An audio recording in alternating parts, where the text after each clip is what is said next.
They say every villain has a reason for their madness.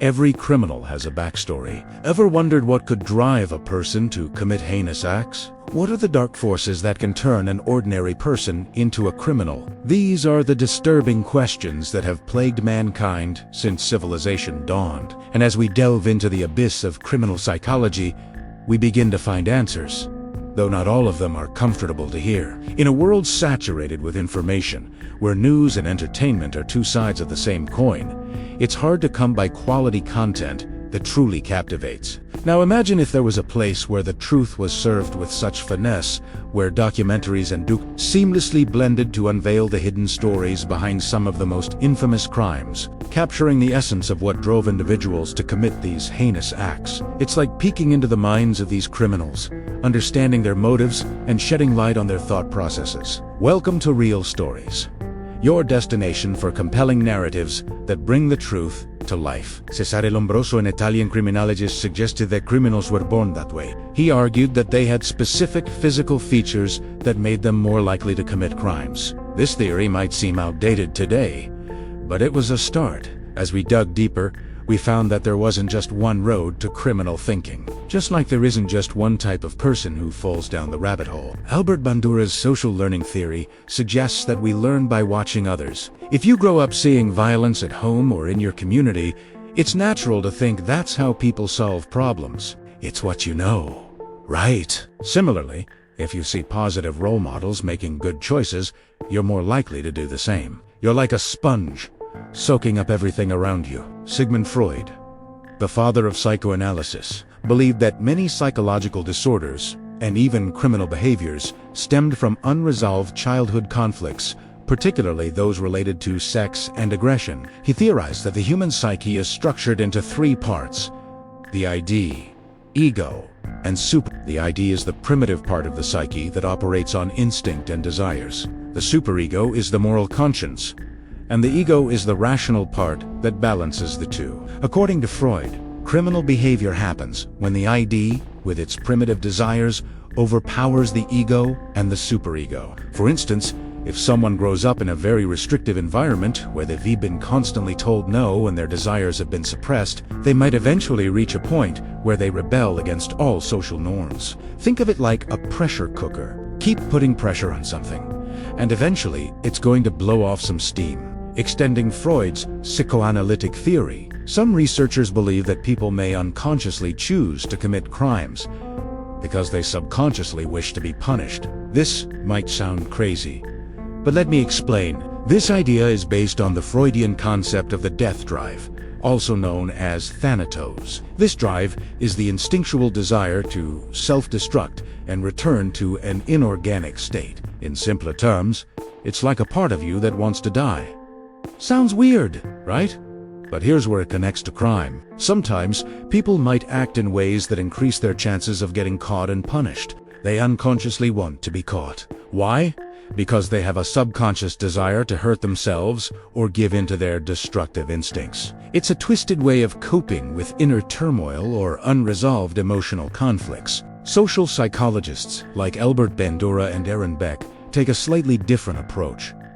They believe that our thoughts determine our actions. In other words, our behavior is driven by the meanings we give to events and experiences. Let's say you're hanging out with friends, and someone makes fun of you. Your initial reaction might be to get angry. But how you choose to respond depends on your interpretation of the situation. If you think to yourself, "Oh, they're just jealous because they're insecure," you might brush it off and laugh it off. However, if you think, "Wow, they're really trying to hurt my feelings," you're more likely to feel upset. It's all about how you frame things. So when we talk about criminal behavior, it's not just about the person committing the crime, it's also about the meaning they assign to their actions.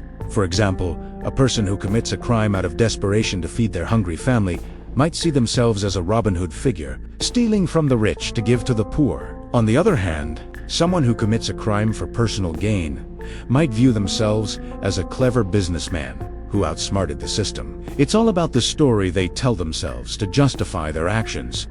We all have the capacity for both good and bad. We often admire fictional characters who display psychopathic traits like Hannibal Lecter from Silence of the Lambs. His brilliance, charm, and cunning are undeniable. Even though he's a serial killer, the line between being a high-functioning psychopath and a criminal is thin. High-functioning psychopaths are skilled at hiding their true selves, appearing normal while secretly lacking empathy. This is why understanding criminal psychology is so crucial. It allows us to spot warning signs, read body language, detect deception, and prevent potential harm. By recognizing the early signs of criminal behavior, we can intervene before someone crosses that line into serious criminal activity. Think back to movies like American Psycho or Gone Girl. In these stories, the protagonists carefully craft false identities, luring unsuspecting victims into their traps. The illusion they weave is so convincing that it takes a skilled detective to uncover the truth. But what if these scenarios aren't just on the big screen? What if they're happening in real life? It's a chilling thought, but it's a reality we must confront.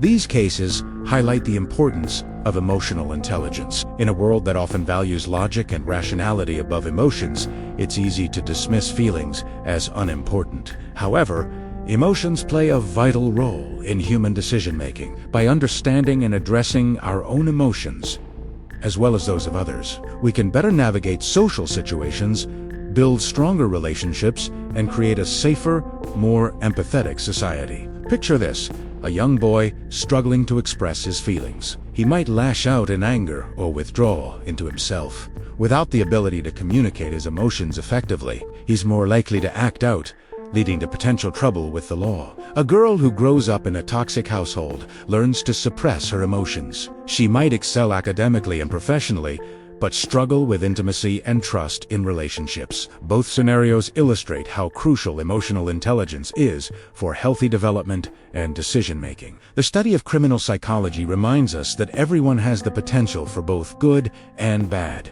It encourages us to be aware of our emotions, understand our biases, and recognize the complexity of human behavior. In a world that often simplifies people into heroes and villains, this field encourages us to look beyond labels and seek to understand the motivations and circumstances that shape our actions. It's a call for empathy, understanding, and a reminder that the line between right and wrong is not always clear-cut. But here's the thing: understanding criminal psychology isn't just for catching criminals. It's for all of us. It helps us navigate the complexities of human behavior in everyday life. It gives us insight into our own actions and the motivations of those around us. In a world where empathy and understanding are often lost, criminal psychology is a beacon, urging us to look beyond the surface, to dig deeper into the motivations and circumstances that drive human behavior. Criminal psychology, much like peeling an onion, reveals layers of complexity as we try to understand the motivations behind criminal behavior.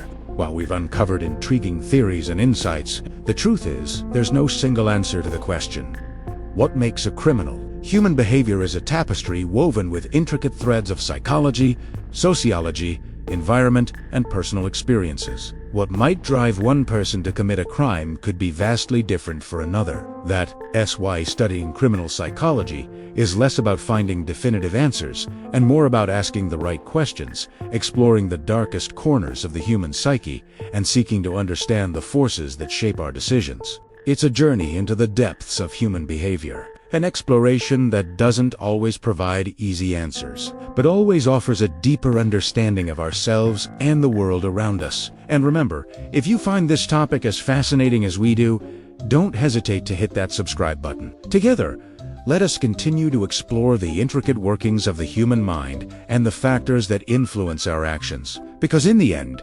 understanding these complexities is not just about catching criminals, it's about building a better, more empathetic world for all of us. Thanks for joining us on this journey through the intricate world of criminal psychology. If you found this video insightful, don't forget to hit that like button and subscribe for more captivating content. And if you're eager to delve deeper into the subject, we highly encourage you to check out the additional resources provided. Until next time, stay curious and keep exploring the fascinating depths of human behavior.